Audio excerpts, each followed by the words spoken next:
ခုနှစ်ရက်သားသမီးမိတ်ဆွေများအားလုံးမင်္ဂလာပါရှင်အိဋ္ဌသဘောတွေကိုစောင့်တဲ့ကောင်းတဲ့ဟောပြောချက်တွေကမှန်ကန်ပြီးတော့အနိဋ္ဌသဘောတွေကိုစောင့်တဲ့မကောင်းတဲ့ဟောပြောချက်တွေကတသက်ရှင်အောင်လွှမ်းပါစေ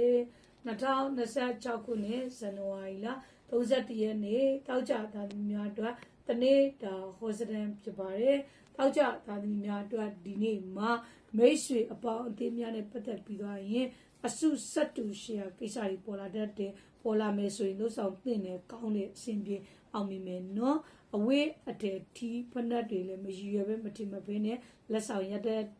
အခြေနဲ့အိမ်တော်ကြီးမှာလည်းဒီနေ့မှာစိုးရိမ်ပူပန်မှုတွေဇက်တိုက်ဆိုသလိုမျိုးတွေများနေတတ်တယ်ကျမ်းမာရေးအနေနဲ့ခါနာတဲ့ခါမြက်တဲ့ဝေဒနာမျိုးတွေခံစားရတတ်တယ်အကျိုးပေးတဲ့ကဏ္ဍကတော့3နဲ့ခွန်ဖြစ်ပြီးတော့အကျိုးပေးတဲ့အကြောင်းမှာအစိမ်းရောင်နဲ့အစိမ်းရင်းရင်းအရောင်ပဲဖြစ်ပါတယ်ရရယာအနေနဲ့မိမိအိမ်ရှိပြားမှာစပယ်ပန်းကလူပြားမှာဖြစ်ပါရှင်